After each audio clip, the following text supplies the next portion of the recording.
السلام علیکم۔ سدرہ محسن کی آواز میں سعدیہ عابد کے بہترین ناول قفس کے پنچھی کی تیسری قسط کے ساتھ میں حاضر ہوں۔ امید کرتی ہوں اس سفر میں آپ ہمارے ساتھ رہیں گے۔ تم اور یہاں؟ وہ زاہد خان کو دیکھ کر حقیقتاً حیران ہوا تھا۔ کیوں؟ کیا یہاں میرے آنے پر پابندی ہے؟ وہ حارث سے بغیر گیر ہوا تھا۔ میرے پر زور دیتا متبسم لہجے میں گویا ہوا تھا۔ پابندی تو نہیں ہے مگر وجہ بھی نظر نہیں آ رہی۔ خیر سے تو آئے ہو؟ حارث کے انداز میں فکر تھی۔ یہی میں تم سے پوچھوں، زاہد خان نے ٹالنا چاہا تھا۔ میری بیٹی اس کالج میں سیکنڈ ایئر کی اسٹوڈنٹ ہے، اسی کو لینے آیا ہوں۔ ڈرائیور چھٹی پر ہے اور بیوی محتاط پسند۔ بس اکثر ایشل کی وجہ سے عمل کو لے جانے کی ذمہ داری اٹھانا پڑتی ہے۔ وہ سنجیدگی سے بتا رہا تھا اور وہ ایشل کے نام پر بے چین ہو اٹھا تھا کہ اس کے ایک نام اور اس نام کے وجود کے احساس نے، معافی مانگنے کی خواہش نے اسے برسوں بے سکون رکھا تھا۔ ابھی بھی ایک بہت اہم میٹنگ کینسل کر کے آیا ہوں۔ حارث کبھی کبھی چڑ جاتا تھا کہ وہ چاہتا تھا کہ عمل خود کالج آیا جایا کرے، کہ شانزے بھی اس کے ساتھ ہی ہوتی ہے، مگر ایشل کو کون سمجھاتا کہ وہ ڈرائیور کے ساتھ بھیجنے پر ایک بہت لمبی بحث کے بعد راضی ہوئی تھی۔ اوہو، کیونکہ اولاد سے بڑھ کر تو کچھ نہیں ہوتا۔ میں خود میٹنگ چھوڑ کر آیا ہوں کہ میرے صاحبزادے یہاں اپنے دوست کے فادر کی جگہ کچھ عرصے کے لیے عارضی طور پر لیکچرار تعینات ہوئے ہیں اور محترم کو اپنی اسٹوڈنٹ سے محبت ہو گئی ہے۔ بس اس لیے میں یہاں آیا ہوں کہ وہ چاہتا ہے کہ میں اس لڑکی کو دیکھ کر اس کا پرپوزل لے جاؤں۔ حارث کے بے تکلفی اور اپنائیت لمحے بھر میں ساری شرمندگی بھلا دی تھی، اور ابھی بھی یہی ہوا تھا کہ وہ اپنے دوست سے بے تکلفی سے ہر بات کہہ گیا تھا، نہ چاہتے ہوئے بھی آنے کی وجہ بتا گیا تھا، جبکہ وہ نہیں چاہتا تھا کہ لڑکی پر کوئی حرف آئے۔ تو بس اس لیے یہاں آ گیا۔ میں رک کا بس چلتا تو وہ بھی ساتھ ہی آ جاتی اور رشتہ بھی آج ہی لے جاتی، لیکن آج کل کچھ بیمار، اس لیے میں خود ہی آ گیا ہوں۔ مگر لگ بڑا عجیب رہا ہے، اس گدھے نے عجیب الجھن اور سچویشن میں پھنسا دیا ہے، وہ کچھ چڑے ہوئے انداز میں کہہ رہا تھا۔ حارث ٹھٹکا تھا، کچھ ذہن کام کرتا یا وہ کچھ کہتا، اسے عمل شانزے کے ساتھ آتی دکھائی دی تھی۔ اسے زاہد خان سے ایکسکیوز کرتا اس کی طرف متوجہ ہو گیا تھا جو باپ کے پاس آ ٹھہری تھی۔ السلام علیکم پاپا۔ آج وہ صرف حارث کی اجازت اور ایما پر ایک ہفتے کے بعد کھولی جائے گی، اور حارث نے مسکرا کر سلام کا جواب دیا تھا اور بازوں کے حساب میں لے کر اس کا تعارف زاہد خان سے کروایا تھا، جبکہ وہ اسے دیکھ کر ہی بے چین ہو گیا تھا کہ اس میں عیشا لودھی کی شباہت بہت زیادہ تھی۔ السلام علیکم انکل، وہ شائستگی سے کہہ رہی تھی، اور وہ بہرحال خود کو کمپوز کر گیا تھا اور سلام کا جواب دے کر خیر خیریت دریافت کر رہا تھا۔ ڈیڈ، میں آپ کو کب سے کال… زاہد خان نے حیران اور ساکت ہو جانے کے سبب رنگ ٹون کی طرف توجہ نہ دی تھی، اور عبید خان خفگی سے کہتا اس کی طرف بڑھاتا، اور وہ عجلت میں باپ کے ساتھ کھڑے لوگوں پر بھی توجہ نہیں دے پایا تھا، مگر جیسے ہی نگاہ دشمن جہاں پر پڑی تھی زبان گنگ رہ گئی تھی۔ حیران تو وہ بھی تھی، اور وہ سب خاموش تھے کہ زاہد خان کے تعارف کروانے پر حارث ساکت رہ گیا تھا۔ Haris, meet my only son, Ubaid Khan. وہ اس ہینڈسم سے نوجوان کو متحیر سا تک رہا تھا کہ یہ نام اس کے لیے نیا نہیں تھا۔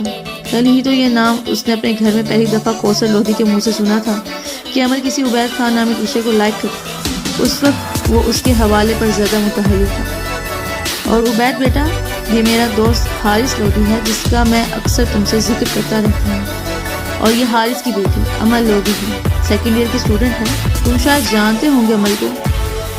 زاہد خان کے تعارف نے عبید خان کو گونا گو سکون عطا کیا تھا، اور اس نے حارث لودھی سے شائستگی سے سلام دعا کی تھی۔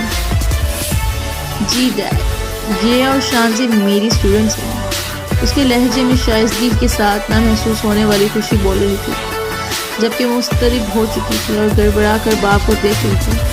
حارث نے بیٹے کی نگاہ میں شرمندگی اور بے بسی سی محسوس کی تھی کہ وہ کل سے اس سے کترا کر مل رہی تھی، اور وہ اپنی بیٹی کو شرمندہ اور بے بس نہیں دیکھ سکتا تھا۔ اور وہ کیوں شرمندہ ہوتی جب اس نے کچھ غلط ہی نہیں کیا تھا؟ اور وہ بیٹی کو دیکھ کر نرمی سے مسکرا دیا تھا اور اس کے کاندھے پر خفیف سا دباؤ ڈالا تھا، جس سے اس کا مقصد اسے اپنے ساتھ ہونے کا یقین دلانا تھا۔ اور وہ باپ کا اتنا اعتبار اور مان پا کر آنکھوں کی سطح کو تفخر سے گیلا ہونے سے نہیں روک سکی تھی۔ اوکے زید، فی الحال اجازت دو، کبھی بھابھی کو لے کر گھر آنا۔ اوکے بیٹا، اللہ حافظ۔ اس نے پہلے دوست سے کہا تھا، پھر عبید خان کی جانب گھوم گیا تھا۔ اس کا آخری بار طائرانہ جائزہ لیتا گاڑی کی طرف بڑھ گیا تھا۔ سوری یار، کافی عرصے بعد حارث ملا، اسے تمہاری کو ریسیو نہیں کر سکا۔ وہ بیٹے کو خاموش کھڑا دیکھ کر بولا تھا، جبکہ وہ دلکشی سے مسکرا دیا تھا۔ ڈیڈ، میں آپ کو جس سے ملوانا چاہتا تھا وہ آپ کے سامنے ہی کھڑی تھی، تو ملوانے کی نوبت ہی نہیں آئی۔ وہ اپنی گاڑی کی چابی زاہد خان کے ڈرائیور کو تھماتا ڈرائیور ڈرائیونگ کی سیٹ سنبھال چکا تھا، اور وہ زاہد خان کے بیٹھ جانے کے بعد سرشاری سے گاڑی سٹارٹ کر کے روڈ پر ڈالنے کے بعد بولتا اسے حد درجے متحیر کر گیا تھا۔ مطلب کیا ہے تمہاری بات کا؟ وہ باپ کی حیرانگی بھام کر دلکشی سے ہنسا تھا۔ ڈیڈ، میں آپ کے دوست حارث لودھی کی بیٹی امل لودھی سے شادی کرنا چاہتا ہوں۔ اسے لگا تھا کہ آسمان سر پر آ گرا۔ وہ بیٹے کے چمکتے چہرے کو لب بھینچے دیکھ رہا تھا۔ ڈیڈ، وہ مجھے پہلے ہی نگاہ میں خاص لگی تھی، اتنی خاص کہ سینے میں موجود دل اپنے ہونے کا احساس دلا گیا تھا، اور جب اسے اپنی اسٹوڈنٹ کی حیثیت سے اپنے سامنے دیکھا تو نگاہ اور دل پر پہرے لگانا پڑے کہ نہ میں اسے رسوا کرنا چاہتا تھا اور نہ ہی اپنے رتبے کا تقدس پامال کرنا چاہتا تھا۔ اس لیے ایسا بن گیا جیسے وہ میرے لیے کچھ نہ ہو، کوئی اہمیت نہ رکھتی ہو، مگر وہ میرے لیے کتنی خاص، کس قدر اہم ہے، یہ احساس تب ہوا جب وہ میری آنکھوں سے پورے 8 دن اوجھل رہی۔ مجھے اپنی سانس رکتی ہوئی محسوس ہو رہی تھی، نگاہ اسے ڈھونڈ رہی تھی، اور جب آج اسے دیکھا ذہن اور دل میں اترنے والی تراوٹ اور سکون چاہوں تو بھی لفظوں میں بیان نہیں کر پاؤں گا۔ بس اتنا جان لے ڈیڈ کہ وہ میرا سکون ہے، میری خوشی ہے۔ اگر اس کو نہ پا سکا تو خود کو بھی کھو دوں گا۔ پلیز ڈیڈ، میرے لیے، میرے سکون کے لیے، میری خوشی، میری سانسوں کے لیے حارث انکل سے عمل مانگ لیں۔ وہ پورے راستے صرف عمل کی باتیں کرتا رہا تھا۔ اس کے چہرے پر خوشی، آنکھوں میں وصل کی تمنا، لبوں پر جذبات بول رہے تھے، اور بیٹے کی جذباتیت اور اس کی دیوانگی اس کا سکون اور قرار لوٹ لے گئی تھی، جبکہ باپ کی خاموشی عبید خان کو خوف میں مبتلا کر گئی تھی۔ ڈیڈ، آپ خاموش کیوں ہیں؟ کچھ تو بولیے، آپ عمل کو میرے لیے مانگ لیں گے نا؟ ڈیڈ، وہ بڑی خاموشی سے گاڑی سے اتر گیا تھا اور اندر کی طرف بڑھ رہا تھا۔ وہ ساکت سا بیٹھا تھا، مگر کب تک؟ وہ تقریباً دوڑ کر باپ کے سامنے آیا تھا۔ نہیں، تمہاری شادی اس لڑکی سے نہیں ہو سکتی۔ اس کا لہجہ سخت تھا، اسے جان کر اب بیٹے کی طرف نہیں دیکھا تھا کہ اسے بیٹے کی کیفیت کا اندازہ تھا، اور وہ بیٹے کے روشن جگمگاتے چہرے پر سائے لہراتے دیکھ ہی نہیں سکتا تھا، اس لیے بڑی تیزی سے لابی عبور کر گیا تھا۔ مگر ایک نیا امتحان۔ میں رک لبک کر اس تک پہنچی تھی۔ آپ ملے وہاں سے؟ کیسی لگی آپ کو؟ ہم رشتہ لے کر کب جائیں گے؟ وہ ایک ہی سانس میں کئی سوالات ہو گئی تھی۔ اس نے بیوی کے خوشی اور قدرے پرتجسس سے احساسات و مزین چہرے کو دیکھا تھا، نگاہ چڑھائی تھی، اور ماں کو بے بسی سے دیکھا تھا۔ کنول خان انہونی کے پیش نظر پریشان ہو اٹھی تھی۔ بجھتے ہوئے چہرے اور شکستہ چال سنگ آتے عبید خان کو دیکھ کر ان تینوں کے ہی دل کو کچھ ہوا تھا، اور زاہد خان فی الحال کسی کا سامنا نہیں چاہتا تھا۔ کترا کر گزرتا کہ محروق نے اسے ایسا کرنے نہیں دیا تھا۔ زید، بات کیا ہوئی ہے؟ آپ اتنے خاموش کیوں ہیں؟ عبید اتنا پریشان کیوں ہے؟ کیا آپ کو عمل پسند نہیں آئی؟ وہ پریشانی میں گھری سوال پر سوال کر رہی تھی۔ جی مما، ڈیڈ کو عمل پسند نہیں آئی۔ اس کے قدم بیٹے کی نم آواز پر تھم گئے تھے۔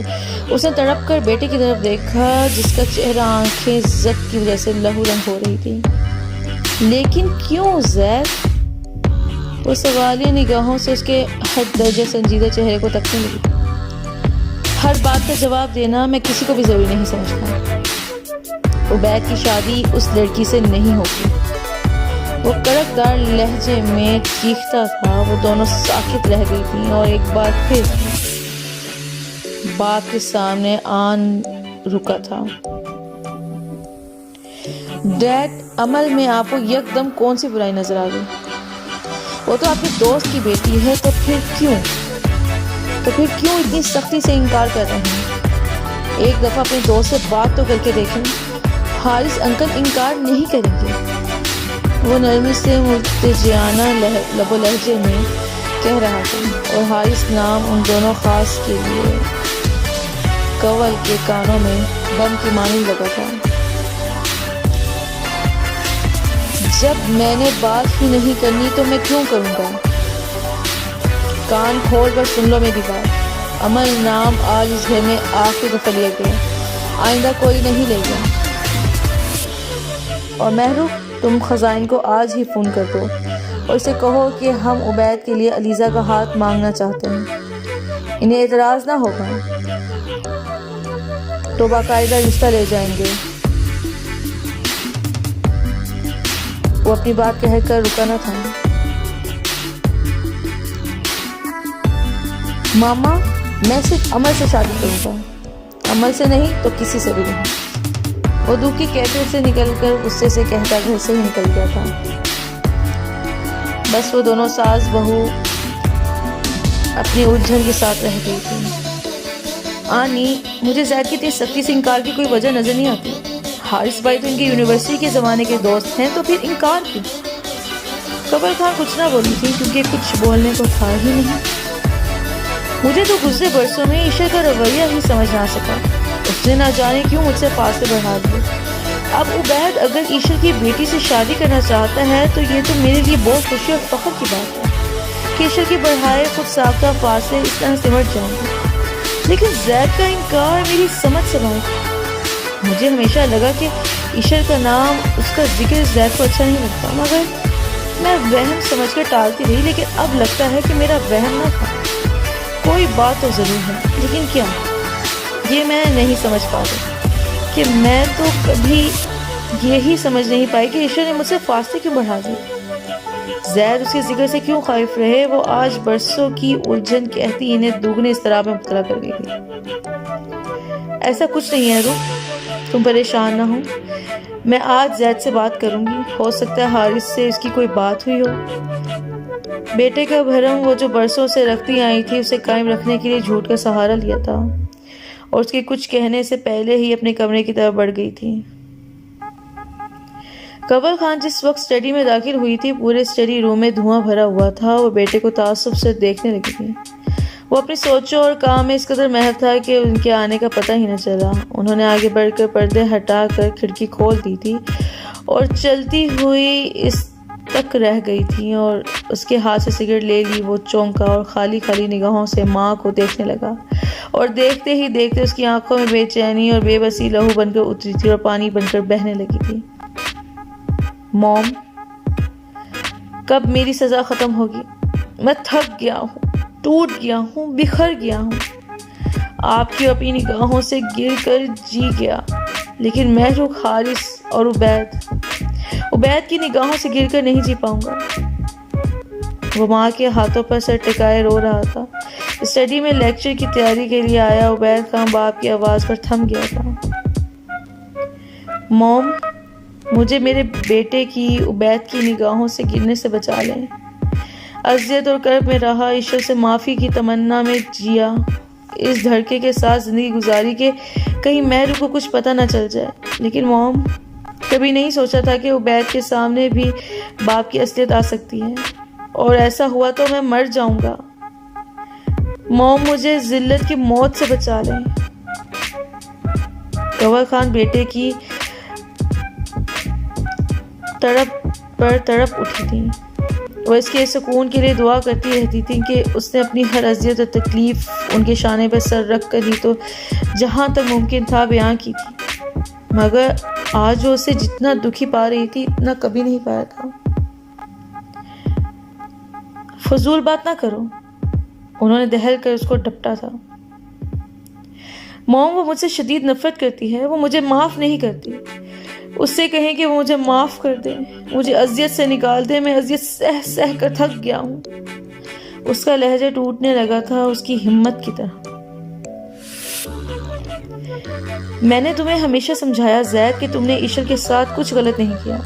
ہاں، غلط ضرور کرنا چاہتے تھے مگر کیا تو نہیں، اور تم اپنے کیے آدھے ادھورے عمل پر شرمندہ ہو تو تمہیں اللہ نے معاف کر دیا. ایشر بھی وہ سب کچھ بھول گئی ہوگی، تم بھی وہ سب فراموش کر دو. وہ تکلیف سے کہہ رہی تھی. نہیں موم، وہ نہیں بھولی، کچھ نہیں بھولی. جب میں نہیں بھولا تو وہ کیسے بھول سکتی؟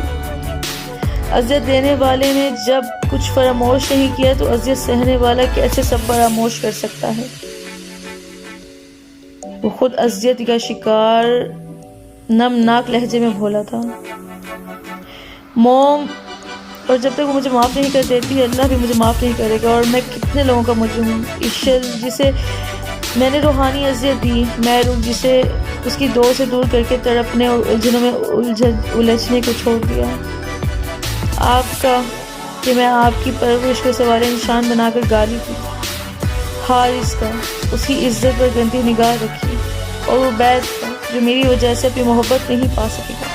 میں ایشر کا، اپنے دوست کا، اپنی بیوی کا، اپنی ماں کا، اپنے بیٹے کا مجرم ہوں. وہ ماں کے زانوں پر سر ٹکا گیا تھا. تم کسی کے مجرم نہیں ہو. کہ غلطی تو کیا گناہ کبیرہ بھی اللہ بخش دیتا ہے. تم شرمندہ تھے، شرمندہ ہو، معافی مانگی، اللہ سے توبہ طلب کی، اب تم آزاد ہو. تم کسی کے مجرم نہیں ہو، ایشر کے بھی نہیں کہ تم نے تو اسے اذیت دی، پریشان کیا تو معافی بھی طلب کر لی. خطا وار تم جب ہوتے جب اپنی غلطی پر قائم رہتے، جبکہ ایسا نہیں ہے. اس لیے اب تم خود ساختہ اذیت سے نکل آؤ کہ میں نہیں چاہتی کہ جس بات پر برسوں سے پردہ ہے وہ اب سب کے سامنے ہے. اور تم یوں ہی جذباتیت دکھاتے رہے تو محروق اور عبید کے سامنے بات آ جائے گی. اور بات سامنے آنے سے میں صرف تمہاری وجہ سے ڈرتی ہوں کہ تم ایسا نہیں چاہتے، جبکہ میری سوچ کے مطابق دیکھا جائے تو اس بات کے سامنے آنے میں بھی کوئی قباحت نہیں کہ تم غلطی اور گناہ سے پہلے ہی سنبھل گئے تھے. اور مجھے اپنے بیٹے پر فخر ہے جو بھٹک گیا تھا مگر اب سے رات مستقیم پر آ گیا ہے اور ساری زندگی قائم رہا. مجھے فخر ہے کہ میں تمہاری ماں ہوں، تم میرا فخر ہو. وہ بیٹے کا سر اونچا کرتے ہوئے کہہ رہی تھی اور وہ ماں کو حیرانگی سے دیکھ رہا تھا. جو باتیں وہ کئی سالوں سے اسے مبہم انداز میں سمجھاتی رہی تھی آج کھل کر کہتی. اس کے آنسو پہنچ رہی تھی. موم، آپ ماں ہیں نا، آپ کا ضرر بھی بڑا ہے. خدا کے بعد ماں ہی تو معاف کرنے کا حوصلہ رکھتی ہے، اور آپ نے مجھے معاف کر دیا، مجھے اپنا فخر تک سمجھ لیا. لیکن میں اس لائق نہیں کہ میں آج اذیت میں ہوں تو صرف اپنے کیے کے سبب. میری اذیت گزرے سالوں میں کم نہ ہوئی اور اب تو اضافہ ہونے کو ہے کہ میں جب اپنے بیٹے کو دکھی دیکھوں گا خود کو اس کا مجرم پا کر خود کو اذیت میں گھرنے سے روک نہیں پاؤں گا. البتہ میں اذیت سے نکل سکتا تھا اگر ایشر مجھے معاف کر دیتی، مگر وہ مجھے معاف نہیں کرتی. اس کے کانوں میں کچھ عرصہ پہلے کہے ایشر کی باتیں گونجنے لگی تھی. زاہد مراد خان، میں آپ سے شدید نفرت کرتی ہوں. میں آپ کو معاف کرنا تو دور، آپ کو معاف کرنے کا سوچ بھی نہیں سکتی. آپ سے اتنی شدید نفرت ہے کہ میں نے محروق کو چھوڑ دیا، جبکہ میں محروق سے اتنی محبت کرتی ہوں کہ لفظوں میں بتا تک نہیں سکتی. میں آپ کو معاف کر دیتی مگر میں کروں گی نہیں کہ جیسی اذیت میں نے سہی ہے اس اذیت سے آپ بھی گزرو گے تو تب ہی آپ کو احساس ہوگا کہ جس ذلت کا احساس آپ نے مجھے بخشا ہے اس سے میں چاہ کر بھی نہیں نکل سکتی. تو آپ کو معافی کا عندیہ دے کر میں کیسے آپ کو اذیت سے بچا سکتی ہوں؟ اگر میرے اختیار میں ہوتا تو میں آپ کی جان لے لیتی، مگر میں بہت بے بس ہوں اور بے بسی سے گزریں گے تو آپ کو احساس ہوگا کہ بے بسی کیسی روح کو چیر دینے والی اذیت کا نام ہے۔ یہ سب اس نے آج سے 11 سال پہلے زاہد خان سے کہا تھا کہ وہ شام مال میں ٹکرا گئے تھے اور اسے ایک بار پھر معافی مانگنے کا موقع مل گیا تھا، وگرنہ تو وہ اس سے پہلے بھی کئی دفعہ معافی طلب کر چکا تھا اور وہ معاف نہ کرنے پر بضد تھی۔ اس نے مال میں ٹکرانے سے قبل جب ایک دفعہ اسے فون کیا تھا تو وہ بولی تھی، میں آپ کو معاف نہیں کروں گی، میں اذیت بھول نہیں سکتی، معاف کر دیا تو آپ پرسکون ہو جائیں گے، اور جب میں اذیت میں ہوں تو آپ کیسے پرسکون ہو سکتے ہیں؟ اور آپ کا راہ میں روک کر معافی طلب کرنا اور فون کرنا مجھے کتنی اذیت دیتا ہے یہ صرف میں ہی جانتی۔ آپ کی شکل، آپ کی آواز میرے زخم ہرے کر دیتی ہے۔ کاش آپ کے سامنے آنے سے قبل، آپ کی آواز سننے سے قبل مجھے موت آ جایا کرے۔ بس اس کے بعد اس نے اس سے رابطہ کرنے کی کوشش نہیں کی، مگر وہ اس کی دعاؤں میں شامل رہی۔ اس لیے تو وہ جب 11 سال بعد مال میں نظر آئی تھی تو وہ بے ساختہ اس کی طرف لپکا تھا اور پبلک پلیس کا خیال کیے بنا اس کے سامنے ہاتھ جوڑ دیے تھے، مگر اس کا دل اب بھی نرم نہ پڑا تھا اور اس کے جڑے ہاتھ نظر انداز کر گئی تھی۔ اور اسی کے ساتھ سعدیہ عابد کے ناول قفس کے پنچھی کی تیسری قسط اختتام پذیر ہوتی ہے۔ امید کرتی ہوں آپ کو یہ پسند آئی ہوگی۔ چوتھی قسط کے ساتھ انشاءاللہ بہت جلد حاضر ہوں گے۔ تب تک کے لیے اپنا خیال رکھیے اور ہمیں اجازت دیں۔ اللہ نگہبان۔